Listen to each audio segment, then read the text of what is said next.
Good afternoon, hi-fi people, analog tape gurus. How are we doing? This is going to be a relatively quick one. Reason being, in the previous video,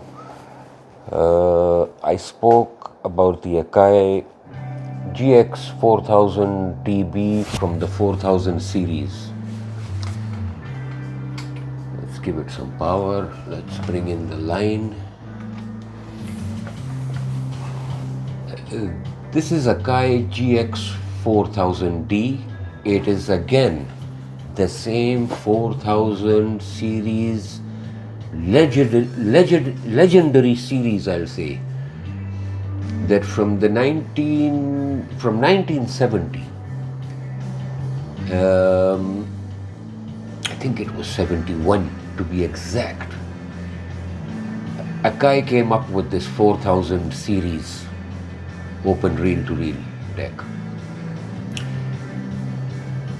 And from 1971 till 1985, just look at that.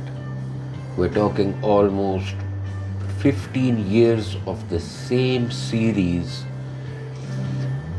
improved and improved and improved till they reached this level in 1985. Like the 4000DB, manufactured from 1975 to 1979. This Akai GX-4000D was manufactured from 1978 to 1985. What happened in the late 70s, 1978, Akai was rolling out the 4000DS, the 4000DB, but they rolled out a GX4000D as well. They bumped up the price. They did a lot of research and development, but they gave the consumer an option that, guys, do you want the entry level, historic, legendary 4000 series in the shape of 4000D, 4000DS, 4000D Mark 1, Mark 2, or the 4000DB that I did a review of, which was just a little rare model of the 4000 series because they gave you the Dolby noise reduction. Again, do you want Dolby noise reduction on an open reel deck? You don't want it. You can do without it very easily.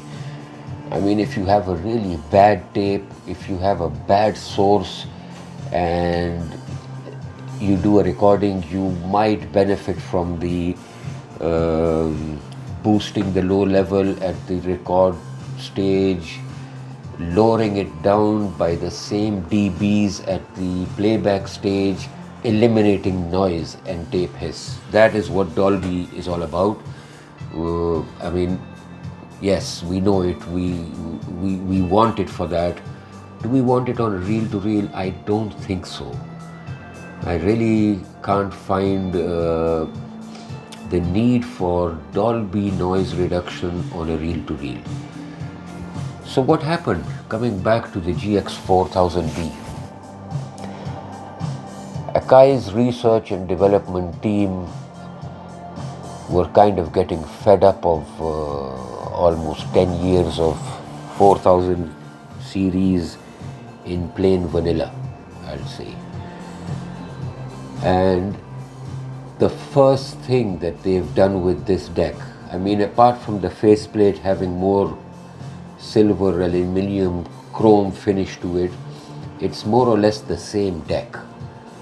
The internals are very close to the previous models. Minor changes. But the main change is here, behind the head cover, behind this cover. And this 3-head system, if you read this, It's got Akai's glass and crystal ferrite head. This is the game changer. This is what Akai claimed at that time in 1978, that guys, we're giving you the 4000 series, but we're calling it the GX-4000D. And the GX represents glass and crystal ferrite head. What is the difference in recording? Yes, it does even superior recording as opposed to the 4000D series or DB or DS.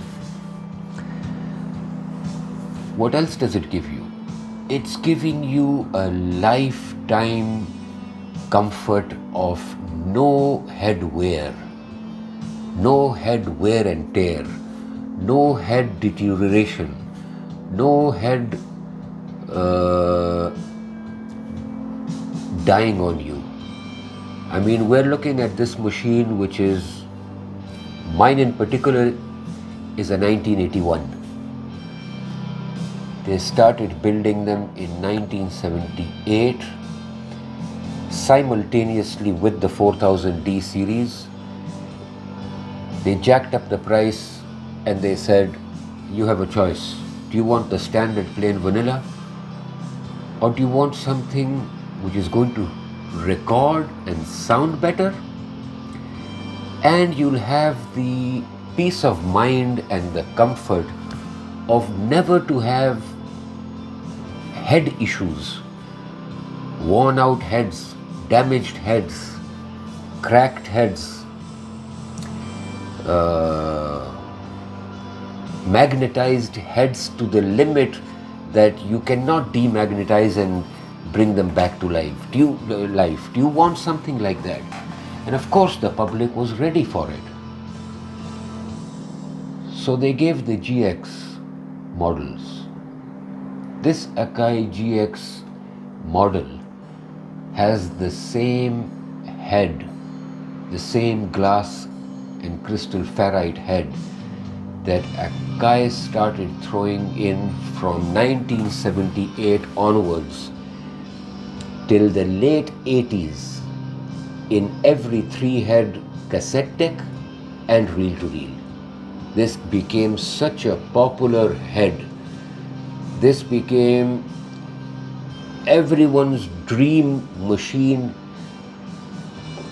for a consumer level machine. This is not a professional level open reel-to-reel. This is a standard home use reel-to-reel with sensational recording capabilities. What do we see common? We see a sound on sound button there. So they didn't let go of sound on sound. This one is a Akai GX-4000D. You don't see the B in the end. It does not have Dolby Laboratories circuitry. There is an Akai GX-4000DB in the market, released at the same era, for those who just want that Dolby noise reduction feature. I couldn't get my hands onto a GX-4000DB, and no regrets. This machine records and plays as good as any well-built open reel-to-reel deck. They've improved the buttons, they've made it look a little, what can I say, softer. It doesn't have those old school up and down buttons like on the GX series. It's got push buttons. They're all push buttons. Chromey knobs.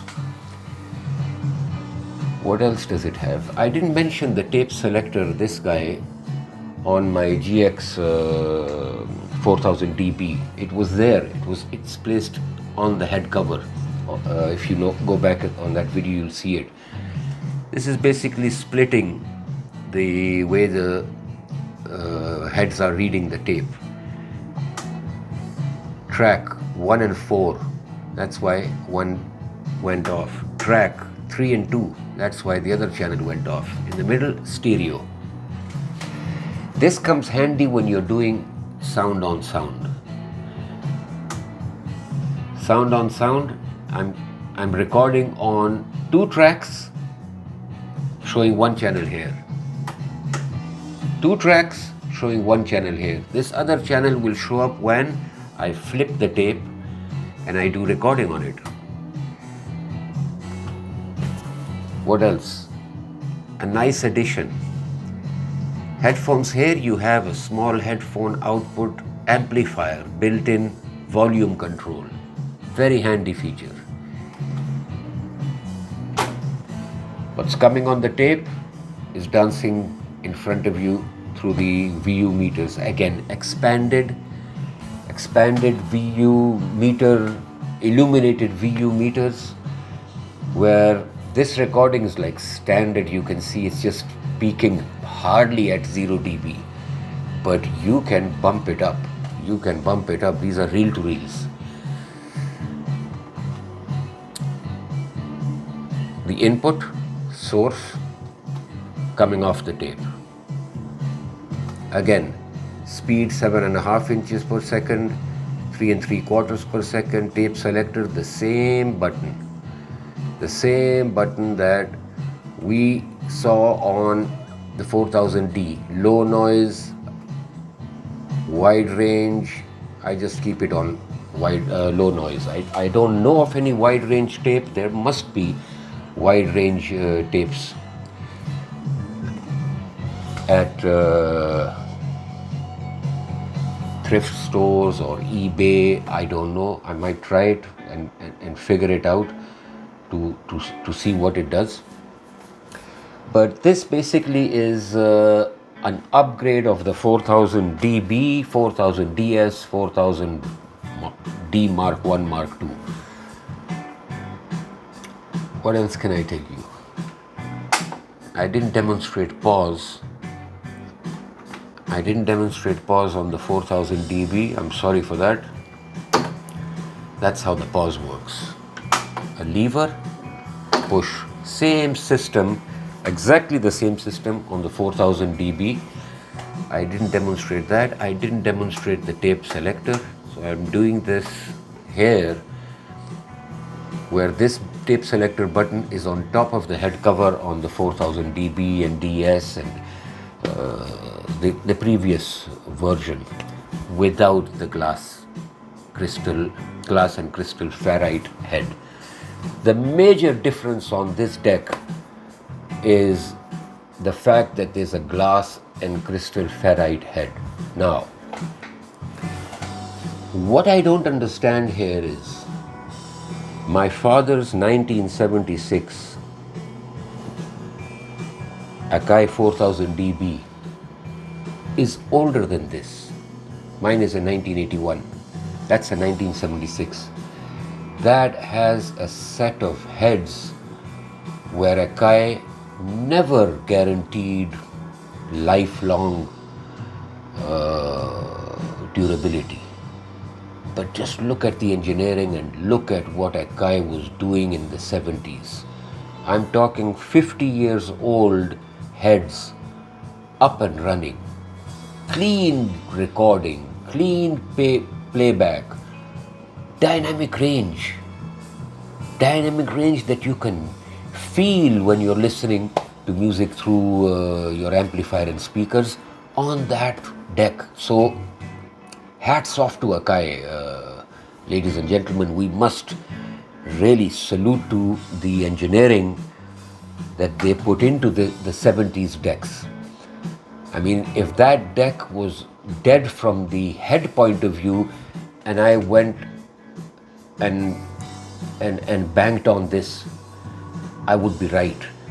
Akai says that, look, enough of all those old heads, enough of all those heads that can possibly die.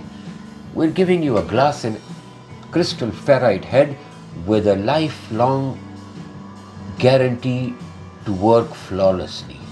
Just look at the research and development, the engineering put in, the effort put in, where these guys were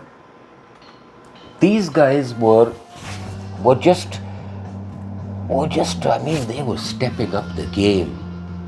They were telling the general public that we've given you the 4000 series for 10 years, we want to give you something better. I am a personal great fan of Akai. When it comes to cassette decks, they were not professional, but they were not entry level. They were better than the Technics, they were better than the Sonys, they were better than the Denons, they were better than all the other entry level deck manufacturers. And that was for a reason. I mean, look at this tank. It's slightly wider, it's slightly bigger than the 4000D series.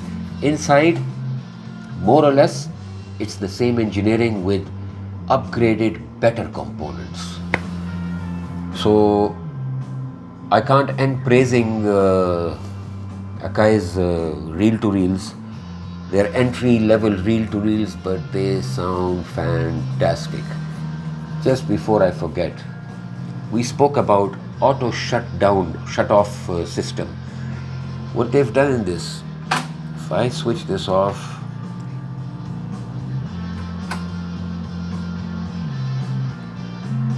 power off, and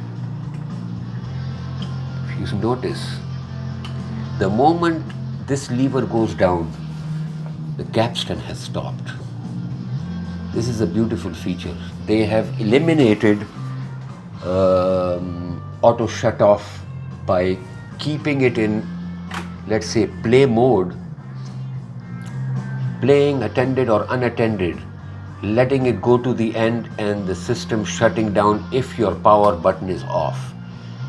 Here they've made it simple, even more simple. Your power button stays on. You're playing your tape, it reaches the end, and the moment it reaches the end, in fact, let me try to demonstrate it.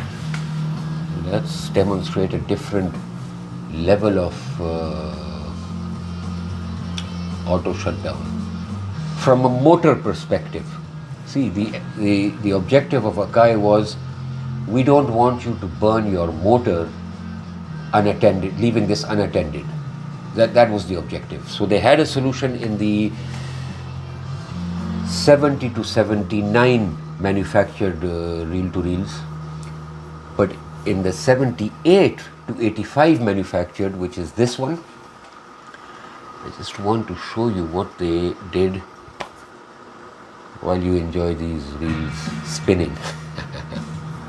I mean, even without music, watching the mechanical part of these decks has its own charm. I'm sure you'll agree. Oh, I just missed it. Anyway, I'll demonstrate that, or what you get what I mean. This will end like it ended, okay? And it ended, okay? This guy has stopped. This guy has stopped. The machine has stopped.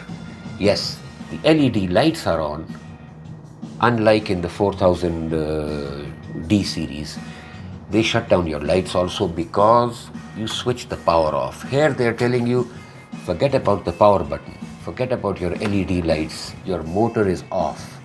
So this was the objective of good old Akai, to give you features in terms of lifelong durable glass and crystal ferrite heads on the playback and the record section. And auto shut down, they kept the SOS, they kept the Dolby noise reduction.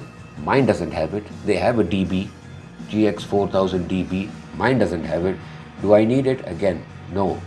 With reel-to-reel, you don't really need to have Dolby features. You can conveniently record and play tape hiss-free sound on these decks. A quick recap on why is it better than the 4000D series. You get an output, you get an auto shutdown system without keeping the power off. and you get lifelong glass and crystal ferrite heads. Hope this was entertaining. I hope this was some sort of knowledge sharing. Some of you might be having it, some of you might be wanting it. I can only recommend this, reason being, if you go for a 4000D, you don't have the history of the heads and you don't know how long it's going to last. I've got mine since my father's purchase in 1976. I knew very well how well he looked after it. I got this used. I didn't have to worry. Reason being, glass and crystal ferrite head.